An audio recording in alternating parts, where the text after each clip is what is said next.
CRPF की जांच में सामने आया है कि कनॉट प्लेस में तैनात रैपिड एक्शन फोर्स यानी आरएएफ के एक जवान ने पैलेट गन से कम 7 राउंड गोलियां चलाई थी।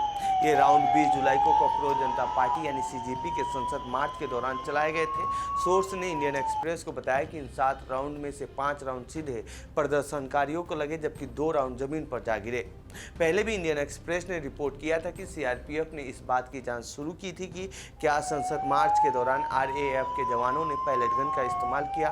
सोर्स बता रहे हैं कि आरएएफ के जवान की लॉग एंट्री जांचने पर यह सामने आया है कि कनॉट प्लेस में एक जवान ने कम से कम 7 पैलेट राउंड चलाए थे।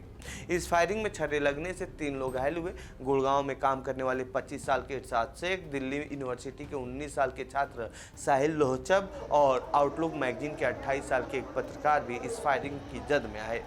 जांच में यह भी सामने आया है कि राउंड तब चलाए गए जब प्रदर्शनकारियों ने सुरक्षा कर्मियों पर हमला किया और पत्थरबाजी शुरू कर दी।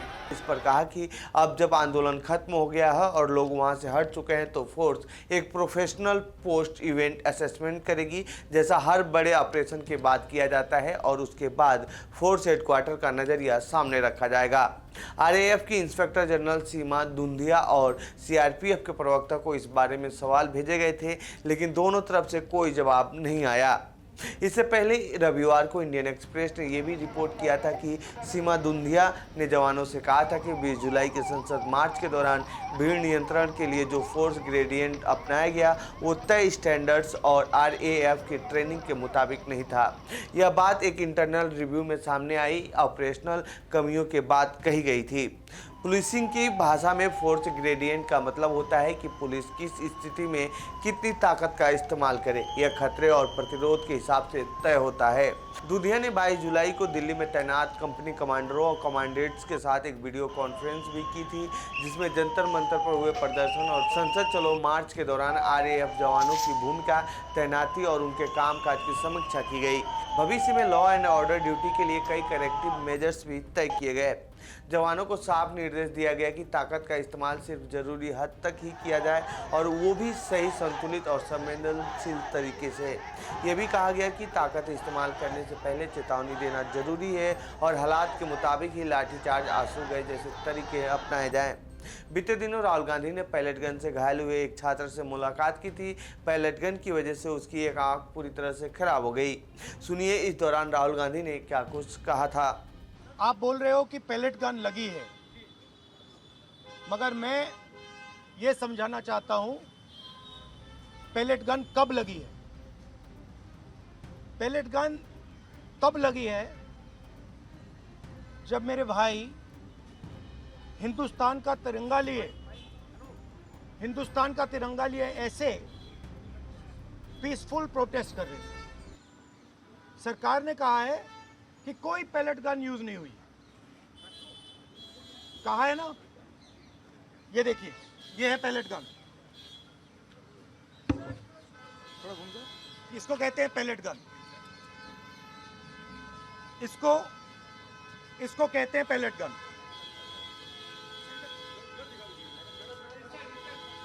ठीक है, और इनकी आंख डैमेज हो गई है, इनकी आंख से इनको दिखाई नहीं दे रहा है। तो ये हमारे फ्यूचर है हिंदुस्तान के। ऐसे हजारों युवाओं पर पैलेट गन चलाई गई है, लाठी चलाई गई है, मारा गया है, पीटा गया है। और ये क्या कर रहे हैं? पीसफुल प्रोटेस्ट कर रहे हैं। क्यों कर रहे हैं? इनका पेपर लीक हुआ है। इन्होंने पुलिस का एग्जाम किया, मेहनत की, सालों मेहनत की, और फिर एक दिन इनको बताया गया कि भैया पेपर लीक हो गया है, आपके पास 60-70 लाख रुपए नहीं है, जिसके पास है वो पेपर नहीं है, जिसके पास है वो पेपर खरीद के चला गया, वो पेपर खरीद के चला गया।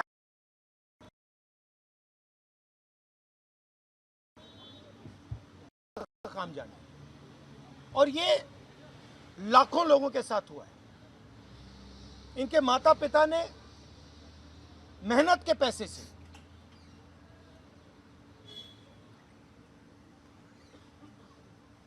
इनको अपॉर्चुनिटी दी। तो सरकार को झूठ बोलना बंद करना पड़ेगा। सरकार ने हमारे फ्यूचर पर आक्रमण किया है, और फ्यूचर क्या कह रहा है? फ्यूचर सिर्फ 3 चीजें कह रहा है। पहली बात, जो एजुकेशन मिनिस्टर है, जिसके कारण ये हुआ है, जिसके कारण ये बाहर निकले हैं, पीसफुल प्रोटेस्ट किए हैं, जिसके कारण पेपर लीक हो रहा है, उसको सैक किया जाए। दूसरी मांग कि ये जो हमारे फ्यूचर पे गोली चलाए हैं, लाठी मारे हैं, उन पर कार्रवाई होनी चाहिए। और तीसरी मांग कि नरेंद्र मोदी जी, जो पूरे सिस्टम के ऑपरेटर हैं, वो ऐसे जैसे युवाओं से माफी मांगे। इनका फिजिकल डैमेज हुआ है। मैं आपसे कह नहीं सकता हूं कि इनकी आंख बचेगी नहीं बचेगी।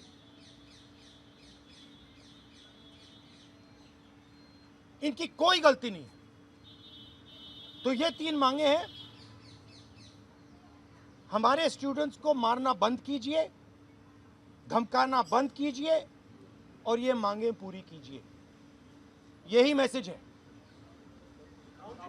हाँ, हरियाणा जेपी नड्डा और जो मंत्री गए थे सीजेपी से बात करने, वो कह रहे 2 मांग पर तो सहमति हमारी बन गई है कि जो मुकदमा हुआ उसे दर्ज करने से वापस कर लेंगे और एक्शन भी ले लेंगे, लेकिन जो मुख्य मांग है धर्मेंद्र प्रधान का इस्तीफा, वो कह रहे हैं कल दोपहर में इस पे बात करेंगे। हमने पोजीशन क्लियर कर दी है, स्टूडेंट्स ने पोजीशन क्लियर कर दी है। जो उनकी मांग है उसे हम रिपीट कर रहे हैं। Dharmendra Pradhan is a criminal education minister. He has to be removed. He is a symbol of the collapse of our education system. He has to go. He is the reason my brother has got shot. He is the reason thousands of people are outside. He has to go. तो ये थी CJP protest के दौरान हुए palette guns के इस्तेमाल से जुड़ी हमारी रिपोर्ट। आपको कैसी लगी ये रिपोर्ट कमेंट बॉक्स में बताएं। साथ ही इस पूरे मामले पर आप क्या कहना चाहते हैं कमेंट बॉक्स में लिखें। बाकी देश दुनिया खबरों के लिए बने रहिए जनसत्ता के साथ। धन्यवाद।